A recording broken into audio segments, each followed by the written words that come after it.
पुत्रदा एकादशी की संपूर्ण जानकारी, पूजा विधि, व्रत प्रायण समय सारी जानकारी के साथ हाजिर हो गई हूँ।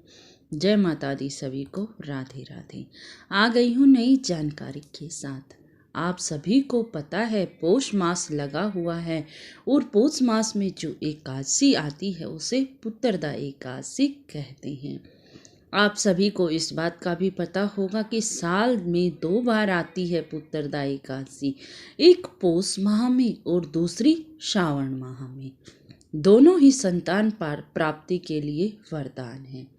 अगर किसी के संतान नहीं हो रही तो इस एकादशी के व्रत कर लेने से जरूर ही संतान के योग बन जाएंगे। आप सभी को नहीं पता हो तो जरूर याद कर लीजिए जी, क्योंकि विष्णु भगवान तो हर चीज को देने में सक्षम है। पौष मास की शुक्ल पक्ष की एकादशी को पुत्रदा एकादशी कहा जाता है। यह एकादशी विष्णु भगवान को समर्पित होती है।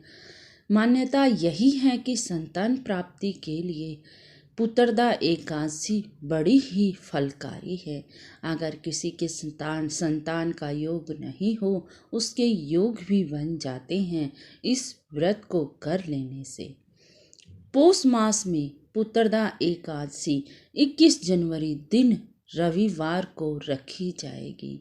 व्रत प्रायण सब रविवार को ही होगा।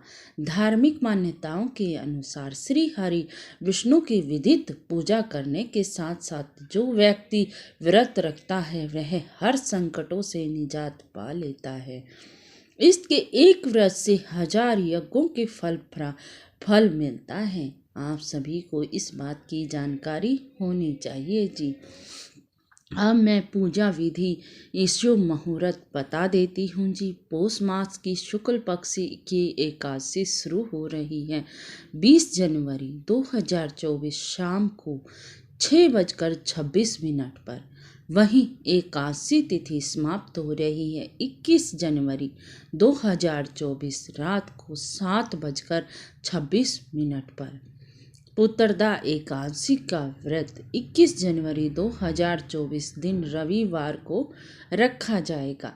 हिंदू पंचांग के अनुसार पुत्रदा एकादशी का व्रत प्रायण 22 जनवरी सुबह 7:14 से सुबह 9:21 तक किया जाएगा। ठीक है जी, मैंने शुभ मुहूर्त आपको बता दिया है और प्रायण का समय भी बता दिया है कि 7 बजे से 9 बजे के बीच में आप प्रायण कर सकते हैं 22 जनवरी को। अब मैं आपको बता रही हूँ पौष पुत्रदा एकादशी पर बन रहा है ब्रह्म योग। पौष पुत्रदा एकादशी के दिन ब्रह्म योग बन रहा है। यह योग सुबह 7:26 से शाम को 7:26 तक रहेगा। इस मुहूर्त में दान पुण्य का विशेष महत्व है। आप जितना चाहें दान कर सकते हैं जी। अब मैंने आपको शुभ मुहूर्त बता दिया, प्रायण का समय बता दिया। अब पुत्रदा एकादशी की थोड़ी सी पूजा विधि आपको बता देती हूँ।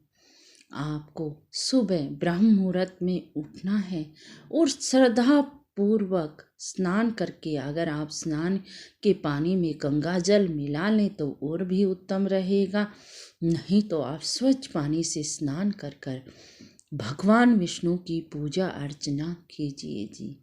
पुत्रदा एकादशी का व्रत रखने वाले भक्तों को 10वीं से ही सात्विक रहना चाहिए। आप सभी को पता होगा ये बातें तो।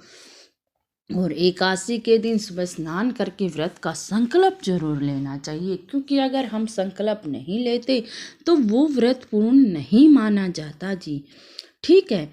और फिर आपको आपके घर में जो भी सूर्य विग्रह हैं, लड्डू गोपाल हैं, विष्णु भगवान, महालक्ष्मी, उनका पंचामृत से स्नान करवाइए जी। तुलसी दल, तिल, फूल सभी से पूजा अर्चना कीजिए और संध्या काल में दीपदान करके ही आप फलहार ले सकते हैं।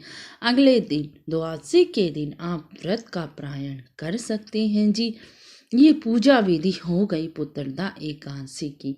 अब मैं आपको एक चमत्कारी उपाय बता रही हूँ। जिनके संतान नहीं है वो इस पुत्रदा एकादशी का उपवास जरूर ही रखें। भगवान विष्णु की असीम कृपा से उन्हें संतान की प्राप्ति हो जाएगी अगर वह इस प्रकार से व्रत रखते हैं तो।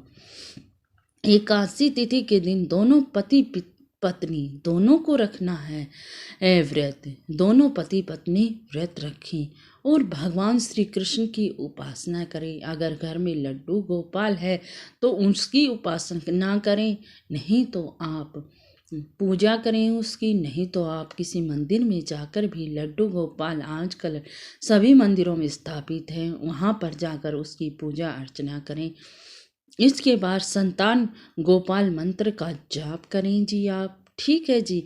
और मंत्र जाप करने के बाद पति पत्नी प्रसाद ग्रहण करें, ठीक है।